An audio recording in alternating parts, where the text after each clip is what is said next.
샬롬 삼국지 7권 11번째. 진체로 돌아온 장비와 조은이 공명을 보러 가니 관옹과 장환이 먼저 나와 맞았다. 장비가 말에서 내려 군막 안으로 들어가자 공명이 놀라움을 이기지 못한 표정으로 물었다. 장군이 어떻게 먼저 이곳에 이르렀소? 유비가 곁에 있다가 그간에 있었던 일을 자세히 일러주었다. 딴 이야기에 정신이 팔려 그때껏 장비가 어만을 풀어준 일조차 말할 틈이 없었던 것 같았다. 듣고 난 공명이 문득 유비에게 경하를 드렸다. 이제는 장장군께서 지모를 쓰실 줄 아시니 실로 주공이 크신 복이라 아니할 수 없습니다. 그때 조은이 사로잡힌 오이를 끌고 들어왔다. 유비가 그런 오이를 보고 부드럽게 물었다. 너는 어찌하겠느냐? 항복을 하겠느냐? 이왕 사로잡힌 바 되었으니 항복을 아니하고 어쩌겠습니까? 오이가 순순히 그렇게 대답했다. 유비는 몹시 기뻐하며 몸소 오이를 풀어주었다. 공명이 조용히 오이에게 물었다. 성 안에는 어떤 자들이 남아 지키고 있느냐? 유개옥의 아들 유순이 유개와 장임의 도움을 받아 성을 지키고 있습니다.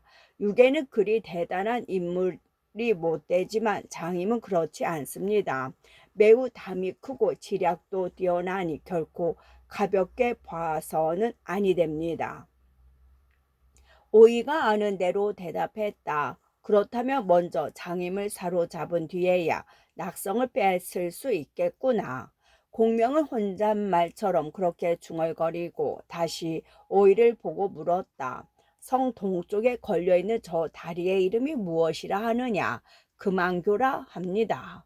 그러자 공명은 아무 말도 없이 말에 오르더니 다리 부근으로 가서 성을 둘러싼 개울을 한 바퀴 둘러봤다. 계책을 세우기 전에 지형을 살펴보기 위함인 듯했다. 그러다가 이윽고 어떤 결정을 얻었는지 진체로 돌아오기 바쁘게 황충과 위원을 불러들여 영을 내렸다. 금안교에서 5, 6리 떨어진 곳은 개울 양쪽 언덕이 모두 티풀과 갈대 밭이니 군사를 숨길 만하였다. 위원은 장등 군사 1,000명을 데리고 왼쪽에 숨었다가 말을 타고 있는 장수들만 죽여라. 또 황충은 칼과 도끼를 든 군사 1전을 거느리고 오른쪽에 숨었다가 말만 골라 찍어 버리도록 한다. 그리고 이어 장비를 불렀다. 위원과 황충에게 쫓긴 장임은 반드시 산 동쪽에 작은 길로 달아날 것이니 장익덕은 일천 군사를 이끌고 그 뒤에 숨었다가 장임이 오거든 사로잡도록 하시오. 그 다음은 조은이었다. 장비에 이어 불려온 조은에게 공명이 다시 영을 내렸다. 자룡은 금안교 부쪽에 매복해 있다가 내가 장임을 깨워 장임이 다리를 지나거든 곧 그 다리를 끊어버린 뒤 군사들을 북쪽으로 옮기도록 하라. 마치 애워쌀 듯한 형세를 지어 장임이 감히 북쪽으로 달아날 엄두를 내지 못하게 해야 한다. 그리하여 장임이 남쪽으로 달아나게 되면 바로 나의 계책에 걸려들게 되는 것이다. 그렇게 일일이 할 일을 일러준 뒤 공명은 스스로 적을 깨어내려 나갔다. 이때 낙성에는 유장이 새로이 내어보낸 두 장수 타군과 장익이 들어와 촉군의 기세가 조금 되살아나 있었다. 거기에 힘을 얻은 장임은 장익에게 유계와 함께 성을 지키라 하고 자신은 타궁과 더불어 성을 나왔다. 자신은 앞서고 타궁은 뒤에서 호응하게 군사를 두 갈래로 나누어 싸움다운 싸움을 받아볼 작정이었다. 하지만 장임은 그리 멀리 갈 필요가 없었다. 무엇이 급한지 공명이 대우도 갖추지 못한 군사를 힘으라 금안교를 건너오고 있었기 때문이었다. 말로 듣던 그 제갈 공명과 똑바로 맞붙게 되니 아무리 간이 큰 장임이라도 긴장하지 않을 수 없었다. 무턱대고 몰아나가는 대신 진세를 버리고 공명을 기다렸다. 네 바퀴 달린 수레를 탄 공명이 윤건의 깃털 부채를 든 채 군사들 사이에서 나왔다. 곁에는 백여기가 제법 위엄을 갖추고 벌려서 있었으나 그리 대단해 보이지는 않았다. 조조는 백만 대군을 거느리고도 내 이름을 듣자 바람에 흩어지는 가랑잎처럼 달아났다. 그런데 너는 어떤 물건이게 아직도 항복을 않느냐? 공명이 문득 깃털 부채를 들어 장임을 가리키며 꾸짖었다. 대오도 제대로 갖추지 못한 군세에 비해 터무니없게 들리는 큰 소리였다. 장임이 말 위에서 차게 웃으며 빈정거렸다. 사람들은 제갈량이 군사를 부리는 데는 귀신 같다더니 모두 헛소리구나. 이름만 높았지 실제로는 아무것도 아니지 않은가. 그러고는 볼 것도 없다는 듯 창을 쓱 쳐들어 휘저었다.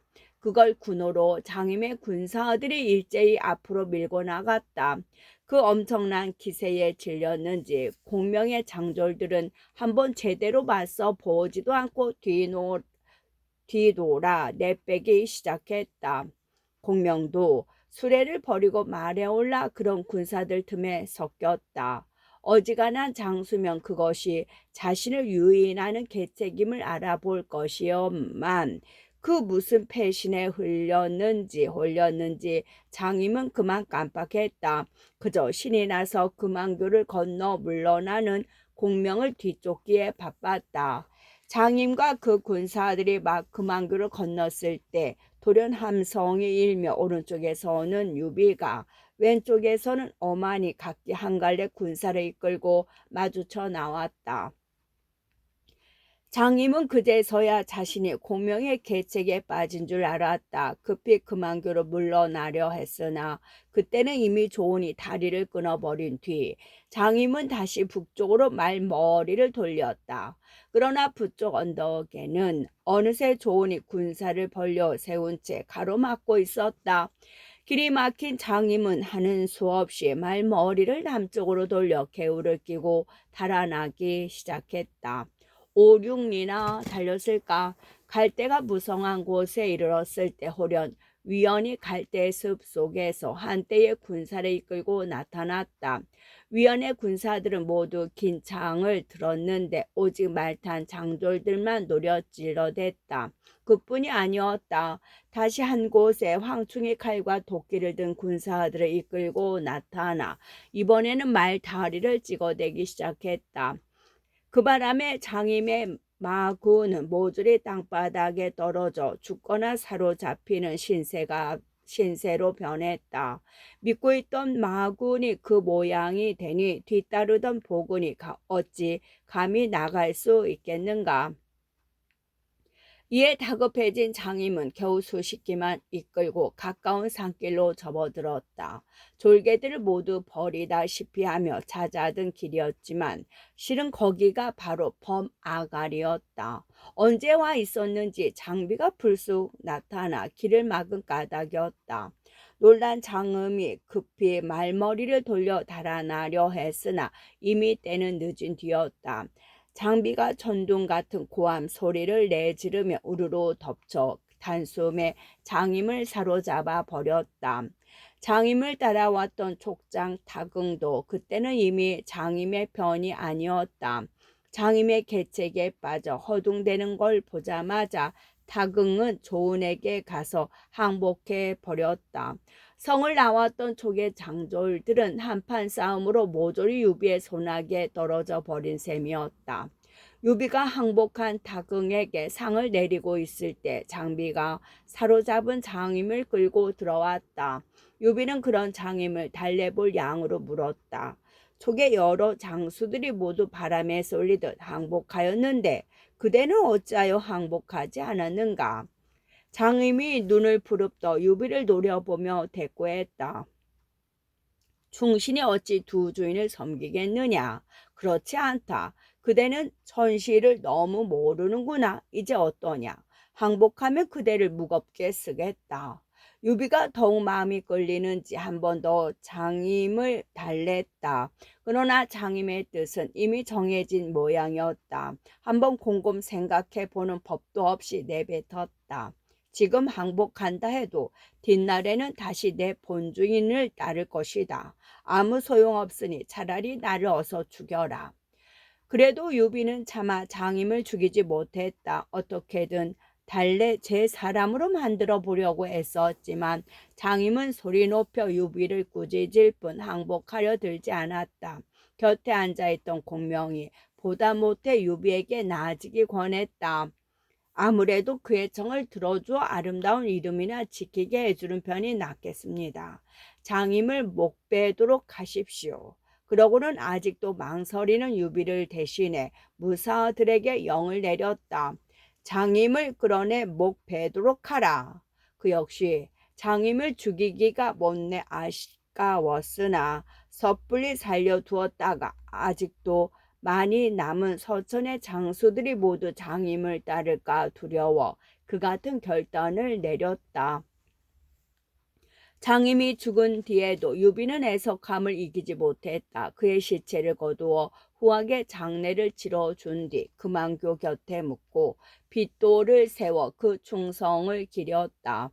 그러나 유장의 서천으로 보면 장임의 그 같은 죽음은 어만의 항복에 이어 또 하나의 든든한 기둥이 무너져 내린 것이나 다름없었다. 다음 날이었다. 유비는 어만과 오이를 비롯해 항복한 족의 장수들을 모두 앞장 세워 낙성으로 갔다. 빨리 성문을 열고 항복하라. 그리하면 성안의 모든 목숨은 건질 수 있을 것이다. 어만은 성안을 향해 크게 소리쳤다. 그러나 우두머리 격인 유계는 항복은커녕 온갖 욕설과 꾸짖음으로 항복한 장수들을 부끄럽게 만들었다. 참지 못한 어만이 가만히 화살을 뽑아 시위에 얹었을 때였다. 서량의 풍우나 다시 일어나다. 서운의 풍우나 다시 일어나다. 문득 성 위에서 한 장수가 칼을 빼 유계를 찍은 뒤 성문을 열고 항복했다. 유비의 장졸들은 그가 열어준 성문으로 물밀듯 쳐들어갔다. 유순도 더는 낙성을 지킬 길이 없음을 깨달았다. 서문을 열고 달아나 제 아비가 있는 성도로 가버렸다. 유비는 방을 붙여 백성들의 마음을 가라앉힌 한편 유계를 죽인 장수를 찾았다. 그 장수는 바로 타근과 함께 새로이 성도에서 온 장익이었다. 유비는 장익에게 무거운 상을 주고 아울러 다른 장수들에게 골고루 상을 내렸다. 대강 수습이 끝나자 공명이 다시 유비에게 말했다. 낙성은 이미 떨어졌고 성도 또한 눈앞에 있으나 두려운 것은 그 밖에 여러 골들이 들고 일어나는 일입니다. 사람을 보내어 미리 다독여 두는 것이 좋겠습니다. 장익과 오이는 조은과 더불어 외수, 정강, 권위 등에 딸린 주군을 어루만지게 하고 어만과 타긍은 장비와 더불어 파서 덕양 등에 딸린 주군에 보내 그 군민을 달래게 하십시오. 그럼 다음 군사를 성도로 돌려 일제히 나간다면 큰 어려움은 없을 것입니다. 이에 유비는 장비와 조은에게 영을 내려 항복한 족장들과 더불어 성도를 뺀 나머지 여러 주군을 병정하러 보냈다. 그들이 떠나자 공명이 다시 남은 항장들을 불러 물었다. 우리 앞에는 어떤 관해가 있는가? 면중이 많은 군사가 지키는 곳입니다. 그 면중만 뺏는다면 성도를 얻는 일은 손바닥에 침 한 번 뱉는 것으로 넉넉할 겁니다. 항장 가운데 하나가 그렇게 대답했다. 그 말을 들은 공명은 곧 여럿이 더불어 면중으로 군사를 낼 일을 의논했다. 문득 법정이 나서서 유비에게 말했다. 이미 낙성이 깨트려졌으니 바야흐로 촉당의 형세는 몹시 위태롭게 되었다 할 수 있습니다. 만일 인의로 이국 백성들이 주공을 따르게 하고자 하신다면 잠시 군사를 움직이지 마십시오. 제가 한 통 글을 써서 유장에게 올리고 이해로 달랜다면 유장은 절로 항복해 올 겁니다. 효직의 말씀이 매우 옳은 듯하오. 공명이 그렇게 찬성하고 나왔다. 유비는 더 생각해 볼 것도 없이 법정이 유장하게 쓴 편지를 지름길로 성도에 전하도록 했다. 한편 낙성에서 간신히 몸을 빼낸 유수는 성도로 돌아가 그 아비 유장을 만났다. 낙성이 떨어진 일과 여러 장수가 죽거나 항복한 일을 낱낱이 전하니 유장은 몹시 놀라 벼슬아치들을 모아놓고 앞일을 의논했다. 종사정탁이 한 계책을 말했다. 지금 유비가 비록 우리 성을 치고 땅을 뺏기는 했지만 그 군사는 그리 많지 않습니다. 거기다가 이 땅의 선비와 백성들은 아직 그를 따르지 않고 들에 있는 곡식에 의지할 뿐 그 군대에는 치중이 없습니다. 바서와 제동의 백성들은 모두 부수 서쪽으로 옮기고 그 창고는 물론 들판에 있는 곡식까지 모두리 태워 버리도록 하십시오. 그런 다음 도랑을 깊이 파고 성벽을 높여 가만히 기다리시기만 하면 됩니다. 싸움을 걸어도 받지 않으면 가진 곡식과 물자가 없는 적은 100일을 넘기지 못하고 절로 달아날 겁니다. 그때 틈을 보아 들이치면 유비를 사로잡는 일도 어렵지 않습니다. 유비가 들었으면 가슴이 철렁했을 계책이었다. 그러나 마음 약한 유장은 듣지 않았다. 그렇지 않소. 내 듣기로 적을 막아 백성들을 병하게 한다는 말은 있어도 거꾸로 백성들을 내몰아 적에 대비한다는 말은 없었소. 공의 말은 따를 만한 계책이 못 되는 듯 싶소이다. 그렇게 태자를 놓으니 의논은 절로 길어지지 않을 수 없었다. 이 사람이 나서서 이 말을 하고 저 사람이 나서서 저 말을 하여 한참 시끄러운데 문득 법정이 그를 보내왔다는 전갈이 들어왔다.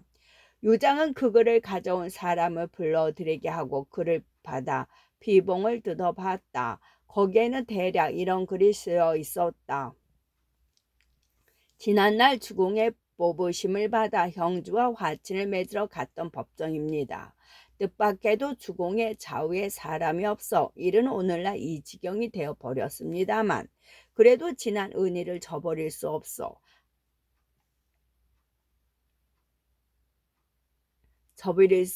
말씀 올립니다. 지금 형주는 아직도 익주에 대한 예정을 그대로 지니셨을 뿐만이 아니라 족친간의 우위도 잊지 않으시고 계십니다. 만약 주공께서 선여운이 마음을 돌리시어 형주의 귀순을 하신다면 헤아리건대 그리 박한 대접을 받지는 않으실 겁니다. 부디 가볍게 듣지 마시고 3번 살피시어 일을 결단하십시오. 그 같은 법정의 글을 읽은 요장은 몹시 노했다. 그 자리에서 편지를 찢어 밝히며 욕을 퍼부었다. 법정은 주인을 팔아 영달을 사려는 자다. 은혜를 잊고 의를 저버린 역정놈이 무슨 되먹자는 소리냐.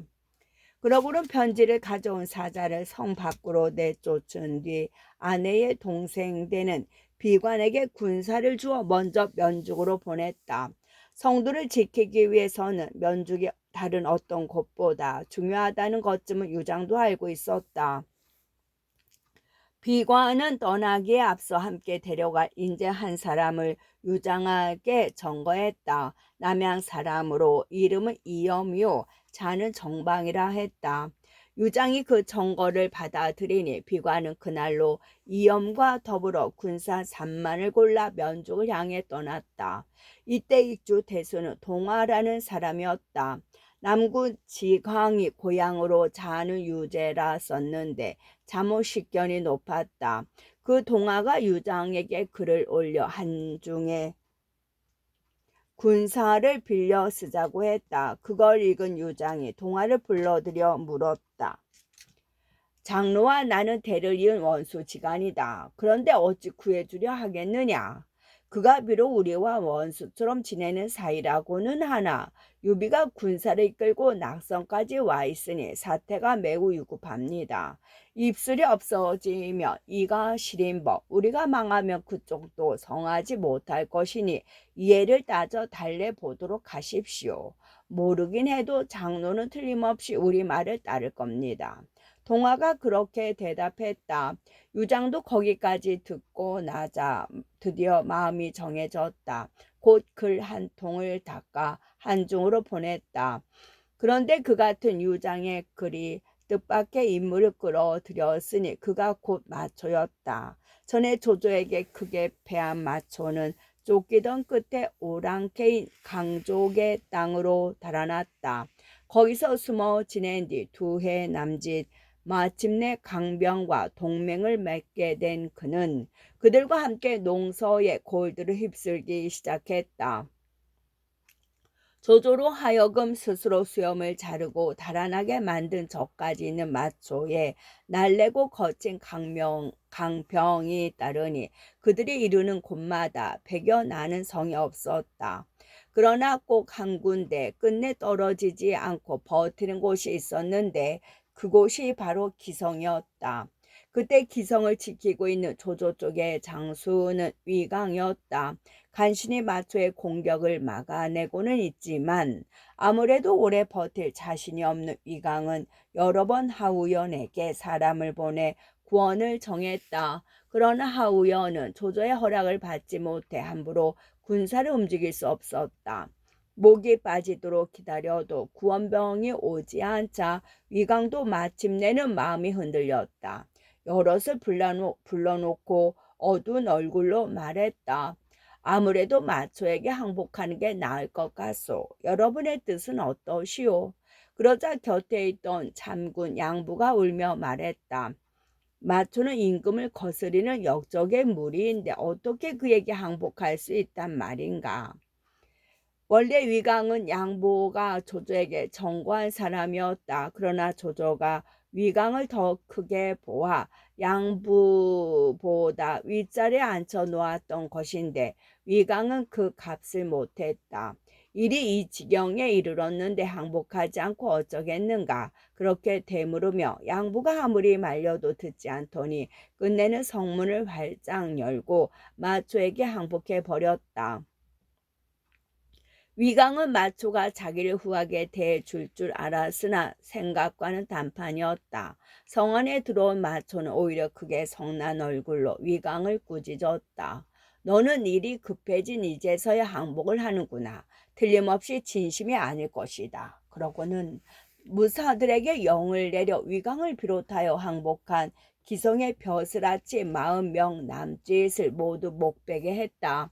그때 양부는 다행히도 항복하러 간 벼슬아치들 틈에 끼어 있지 않아 죽음을 면했다. 그런데 누군가 그걸 알고 마초에게 고자질했다. 양부는 위강이 항복하려는 것을 말린 자입니다. 마땅히 목을 베야 합니다.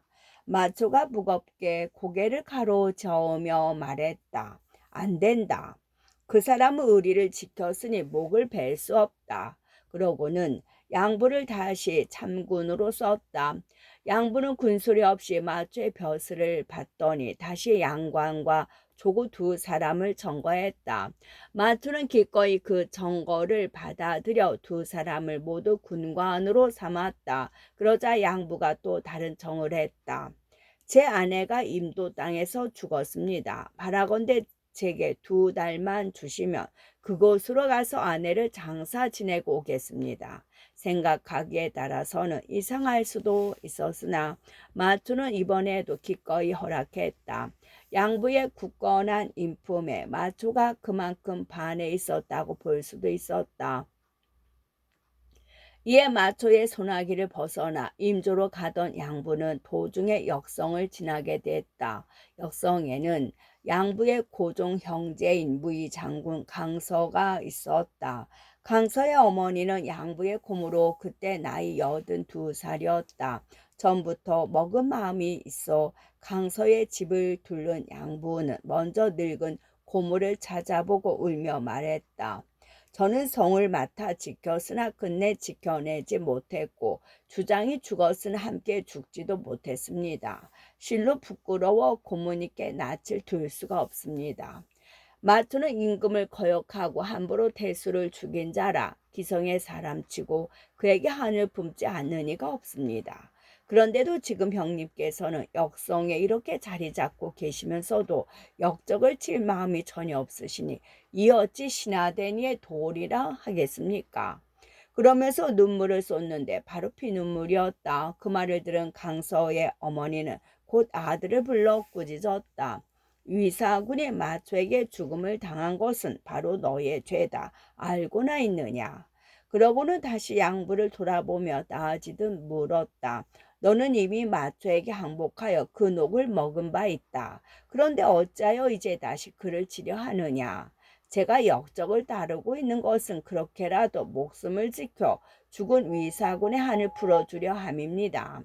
양부가 변명 아닌 변명을 했다. 강서도 덩달아 자신이 그때껏 움직이지 않은 까닭을 머뭇머뭇 밝혔다.